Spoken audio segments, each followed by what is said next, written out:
Assalamualaikum warahmatullahi wabarakatuh. Perkenalkan, nama saya Wahyuni Nasari, MPM 19160114 dari Prodi PGSD 4C. Di sini saya akan menjelaskan tentang RPP saya sebagai berikut. Assalamualaikum warahmatullahi wabarakatuh. Selamat pagi anak-anak semuanya.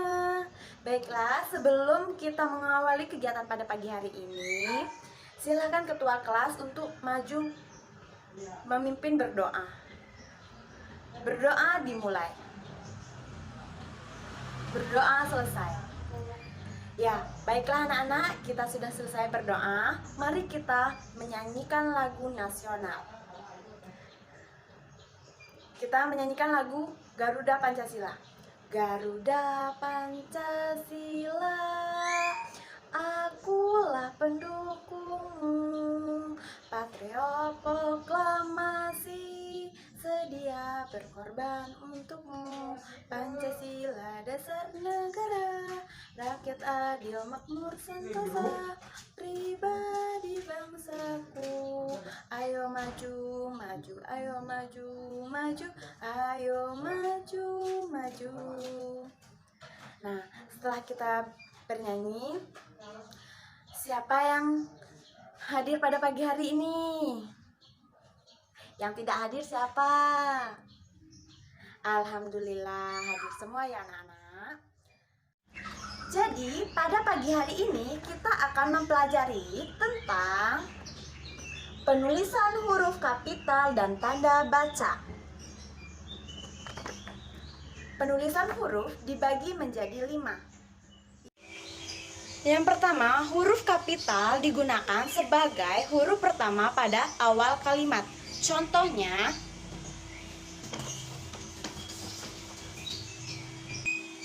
satu, kamu harus rajin belajar. Huruf K ini huruf kapital. Contoh yang kedua yaitu, kemudian contoh yang kedua, setiap pagi aku bangun jam 5 pagi. Huruf S ini adalah huruf kapital. Kemudian kemudian yang kedua yaitu huruf kapital digunakan sebagai huruf pertama nama orang. Contohnya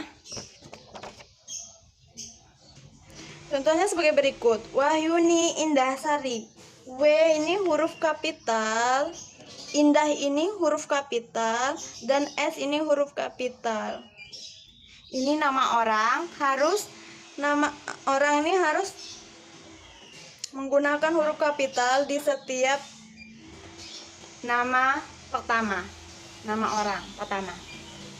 Kemudian yang ketiga yaitu huruf kapital digunakan sebagai huruf pertama nama hari, nama bulan, dan nama tahun. Contohnya sebagai berikut.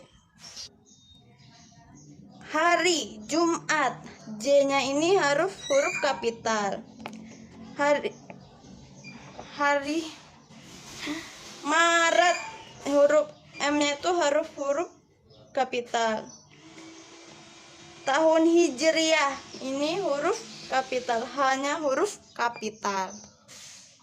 Kemudian yang keempat yaitu huruf kapital digunakan sebagai huruf pertama pada kata sapaan atau menyapa. Contohnya sebagai berikut. 4 yaitu selamat pagi Pak. Nah, huruf S ini adalah huruf kapital. Terus Pak ini huruf P, huruf kapital. Kemudian yang kelima yaitu huruf kapital digunakan sebagai huruf pertama pada penulisan kepanjangan dari sebuah singkatan. Contohnya yaitu UKS, usaha kesehatan sekolah. Baik anak-anak, itu saja sebagai penulisan huruf kapital.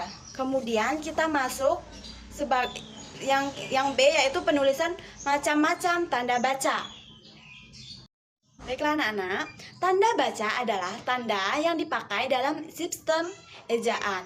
Di sini ibu mempunyai beberapa contoh tanda baca. Yang pertama yaitu ada tanda titik. Tanda titik digunakan pada akhir kalimat yang bukan pertanyaan atau sapaan. Contohnya, saya seorang siswa kelas 4. Di akhir kalimat menggunakan tanda titik. Kemudian ada lagi contoh tanda titik digunakan pada akhir ringkasan nama orang atau gelar. Contohnya, Muhammad titik Abdul Hamid. Itu menggunakan tanda titik. Kemudian ada tanda koma, diletakkan pada unsur-unsur perincian atau pembilangan. Contohnya, ibu saya membeli 1, jeruk. 2, mangga, strawberry, dan apel. Itu di setiap nama-nama jeruk, apel itu menggunakan tanda koma. Yang ketiga yaitu tanda titik 2. Tanda titik 2 digunakan pada akhir pertanyaan lengkap yang diikuti rangkaian atau penguraian suatu hal, yaitu petani itu menanam titik 2 jagung, tomat, bayam. Begitu menggunakan tanda titik 2. Yang keempat yaitu menggunakan tanda hubung. Tanda hubung ini digunakan untuk menyambung unsur-unsur kata ulang. Contohnya, anak itu adalah seorang mata-mata. Nah, kata yang berulang yaitu mata-mata menggunakan tanda berulang atau kata tanda hubung. Kemudian yang kelima yaitu menggunakan tanda seru. Tanda seru digunakan untuk berisi seruan atau rintangan perintah, yaitu contohnya yaitu adalah dia adalah contohnya yaitu adalah aduh, perutku sakit, menggunakan tanda seru karena dia merasa ada kalimat perutku sakit, itu menggunakan tanda seru, menunjukkan bahwa dia berseru. Kemudian yang ke-6 yaitu menggunakan tanda tanya. Tanda tanya digunakan di akhir kalimat tanya. Yang contohnya yang itu sebagai berikut. Di mana rumahmu? Tanda tanya, menggunakan tanda tanya karena menanyakan tempat.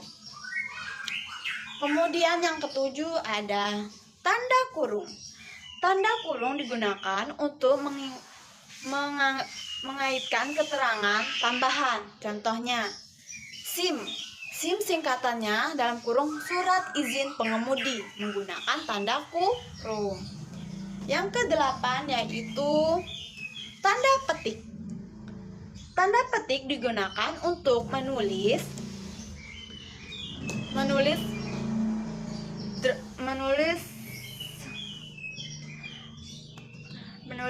ke dalam narasi atau drama atau teks wawancara. Contohnya, titik 2, saya akan pergi ke Bandung, Bu, titik 2. Contoh yang terakhir yaitu garis miring. Garis miring sebagai pisahan angka pada nomor surat, alamat, dan periode tahun. Contohnya, nomor titik 2 garis miring 2021. Alamat Jalan Anggrek garis miring 9 garis miring 3. Tahun ajaran 2021 garis miring 2020. Sekian dari Ibu. Sampai di sini paham anak-anak? Baiklah. Kalau sudah paham, mari Ibu beri tugas.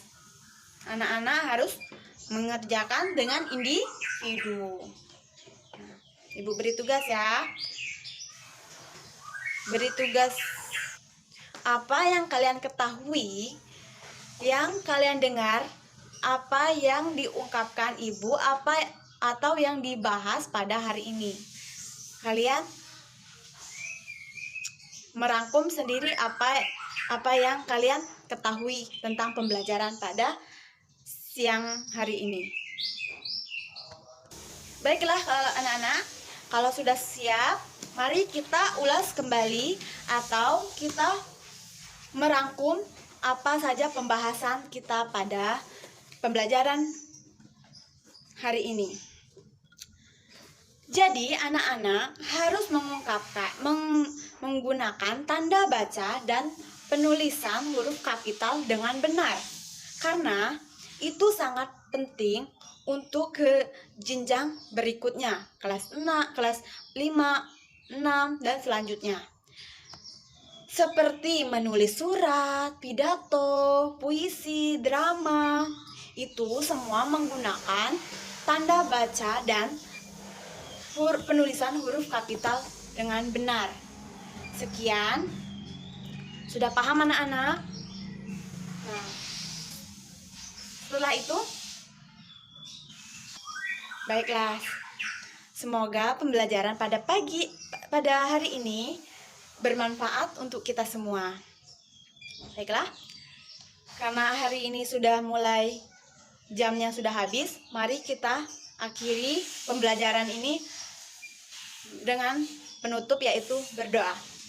Mari ketua kelas untuk memimpin berdoa. Berdoa dimulai. Berdoa selesai. Ibu akhiri pada pembelajaran pada hari ini. Wassalamualaikum warahmatullahi wabarakatuh.